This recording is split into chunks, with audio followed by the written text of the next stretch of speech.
Instead of chasing trends this summer, what if we worked on intentional style?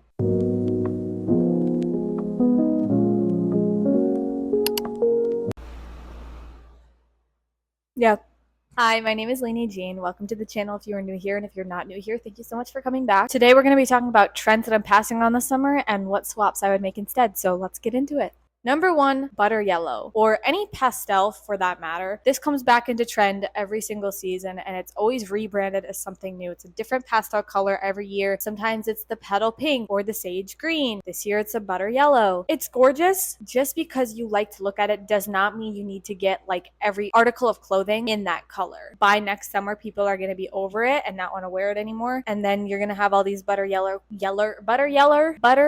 clothes that you aren't really going to know what to do with, because we're on to the next color. Butter yellow is a beautiful color. Like, do not get me wrong, it is gorgeous. And I've caught myself trying on butter yellow clothes. I have loved yellow my whole life. It's been one of my favorite colors, but it is not a color that I can see myself wearing every single year without fail, which is why I think I'm going to stay away from it. And my swap for that is green. This is more personal to me and my style. I wear a lot of earth tones, browns, creams, green, some black and white in there, and then I also like to add a little bit of blue. Adding yellow to that, sure, you could claim that it's also an earthy color, but I would not be able to wear it every single day with every piece of clothing I own. And I'm at the point where I want to be picky about what I let in my closet. And just because I like something for this specific moment does not mean that I'm going to get it. If you like pastel yellow, or if you like this butter yellow, maybe start with just getting one piece of it. See if you can find a piece secondhand that is this butter yellow color, and see if you can wear it the whole season and the following season, and then maybe look into finding another piece if you want. But honestly, I feel like with these trending colors, you are able to find one piece that you really, really like, and that should suffice and kind of curb the urge to like buy everything in that color. Every trend has a different effect on different people. A lot of times when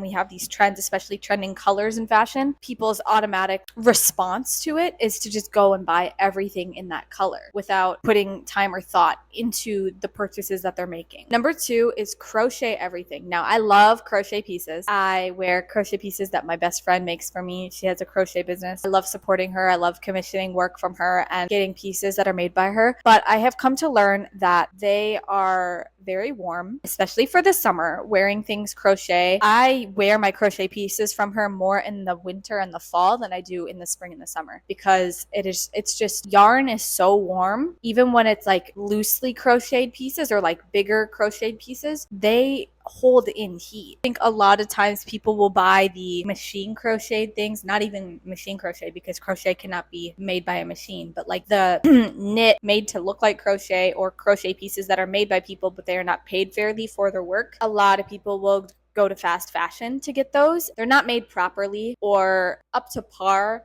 of where they could be, and a lot of times people will buy those pieces, wear them for a season, and throw them away. So the swap that I am making is sheer flowy lacy fabric, and this is not only because you can layer with it without it getting super hot, but also just because I like the texture of it a bit more. I like what it adds to an outfit. It feels a bit more personal to my style. In the winter and the fall, crochet and knitwear is definitely like a big part of my style, but in the summer and the spring and the summer, when it becomes a trend to wear like the crochet dresses and the crochet bikini tops and stuff, it's never made sense to me. And maybe I just don't get it. Like, maybe this is something that everyone else understands and I don't.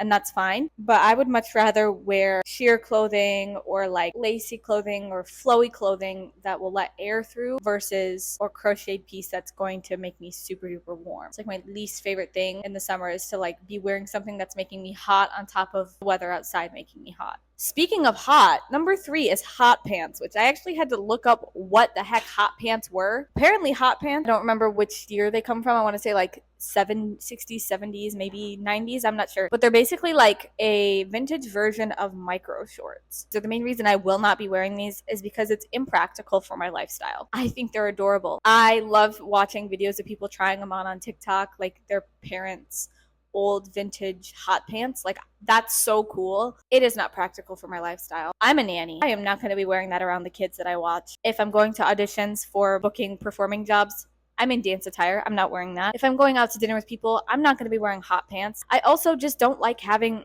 really short shorts. Like, the only pair of jean shorts I own are my jorts that are like super long, like past my knees. And those are the only denim shorts you will ever catch me in. Never say never, but I don't think I will ever get into hot pants unless I find or make like the perfect pair for myself. It's just not realistic for me to be wearing those on the regular. I wish I could. It's not. And I feel like that's kind of how it is for a lot of people, where the only time you'll actually see people wearing hot pants is like on the internet, when people are taking it for like fashion content or aesthetic photos or going on a picnic with friends or going to a brand event. You see them in those scenarios. 9 times out of 10, you are not going to scenarios like that. So I don't think it's necessary to have that in your closet, because you could just wear something else. Completely different article of clothing, but kind of my equivalent to a hot pant would be maxi or midi skirts. They're just very versatile for me. They keep me cool. Like, I feel like a lot of times people want to wear shorter shorts like this so that their legs can be out and they're not like dying of heat, which I totally understand. But for me, that's a maxi skirt or midi skirt that is flowy, has some movement through it. And that's just more of a staple for me. I can style it in similar ways that you could style a hot pant. That's just what I found that works best for me, and I don't feel the need to change that.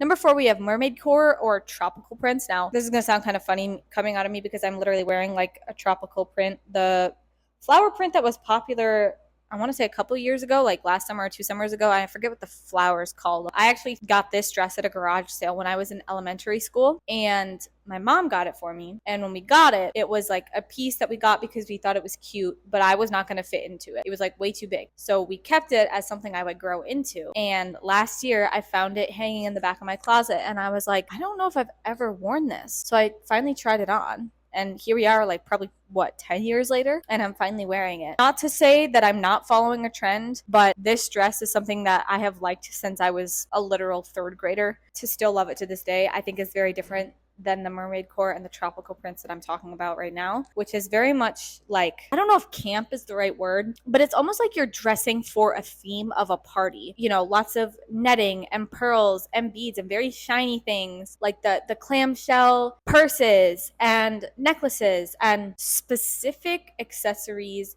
or pieces of clothing that will only work for this specific season and this specific theme, that I do not think will work all year round with a person's style. That's kind of a big claim. I know. Someone can correct me in the comments. That's fine. I'm open to conversation. I don't think it's going to last. I cannot see someone going into winter, unless you live in like Australia where it's warm majority of the time. I cannot see someone wanting to wear this specific core all year round. It just feels very fast fashion trend to me, and I think it's going to be gone by next year. My swap for that is pirate core-ish. For me specifically, I've been telling everyone in my life that it's pirate core summer because I've been really into kind of dressing pirate-like. And it's funny because it started as a joke. I took inspiration from Pirates of the Caribbean and Captain Jack Sparrow, and I forget the name of the girl pirate in that movie that's really attractive. I'm gonna have to Google that. I want to say Jane, but that doesn't sound right. Kind of like did it as a joke just to see what I could come up with, and I actually genuinely really liked it. And then I went to work in the outfit, and my coworkers were like,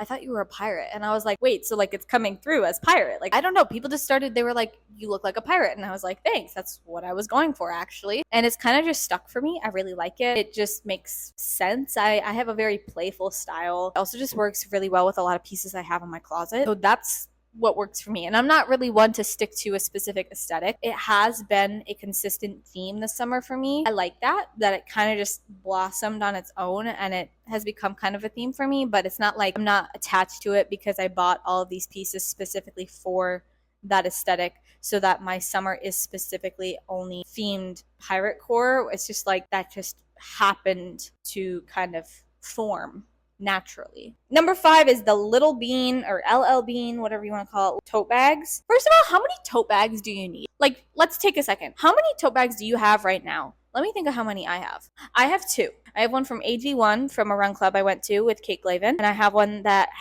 it was like sustainably made with recycled materials, and my aunt gave it to me. And I switch between those 2 pretty much every day. They get so much use. I literally use them all the time. I don't need more than that. Also, not to mention, didn't a bunch of us, is this just me because I was born in 2004, didn't a lot of us get LL Bean totes as a kid that had our name written on them, like embroidered on them? I'm pretty sure mine still exists back in Wisconsin. I just think it's interesting that I think a lot of us had those as kids, had no interest in them, or like didn't really think much about it, and now all of a sudden everyone wants them. People are lining up outside the doors to get their hands on a tote bag. That the only difference between any other tote bag and this tote bag is that it has your name embroidered on it. That just seems a little wasteful to me, I guess, because all your other tote bags, unless they're like ripped to shreds, I promise you they're working just fine. And also, it's like really not that personal if everyone else is personalized in the exact same way. So my swap is literally just but my 2 tote bags I already have and my purse that I use every single day. One last comment on that. Tote bags started out as this thing to be more sustainable, to not have to like buy a bag at the grocery store every time you go, or, you know, be able to carry more stuff than just what you can carry in your purse. And now it has literally turned into this thing that people are collecting, and it has gone in the opposite direction of what I think its intended purpose was originally. It went from being get one and that will be your tote bag to everyone has 50 of them and they only use one and the rest of them just sit there. So that's my thoughts on that. Number 6, short denim shorts. I know I just said this a few minutes ago. The only pair of shorts I own are my jorts that are long past my knees. They ride up my crotch, and I've never found a pair that when I sit down in them doesn't hurt my stomach.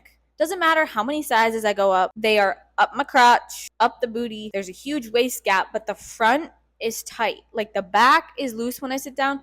The front is just like digging into me. So I don't know if it's just because like the proportions of my body, the fact that I have a shorter torso. I'm not really sure what it is, but short shorts were not made for me, and I'm okay with that. My swaps for that would be loose jorts, preferably longer ones. I also really like the look of like boxer shorts, the bloomer-esque shorts, satin shorts. Those have been really popular. Do I own those? No. Have I thought about trying to thrift them? Yes. Will it happen? Probably not. It's not a necessity for me. I have my jorts. I really don't need that many pairs of shorts. I also wear my Adidas shorts and dress those up a lot. I really like that look. Sporty meets chic, dressed up kind of look, I guess. Just like jeans or pants, I think every person has a different short that they like, and I don't think everyone has to like jean shorts. I know plenty of people in my life that literally do not wear them. I know that this next one might ruffle some feathers, but the fruit-shaped bags and shell-shaped bags are not going to last. As cute as they are, because they are very cute, they are so cute, but the beaded bags with the fruits on them, or like really specific, like there's sardine ones, there's ones with tomatoes, or like the shell-shaped bags, they're not versatile for most people. Like you really can only wear them in a few ways. The bag becomes the statement piece, which is fine if you have a very simple style and you want to have that statement piece kind of be the talking point of your outfit. But then again, realistically, you should only own one of those bags. And if you are using that as a statement piece every single day, you're going to probably get bored of it. Although that's coming from someone who literally wears the same green purse every single day. For most people, I don't think that they are versatile. It's like you buy one,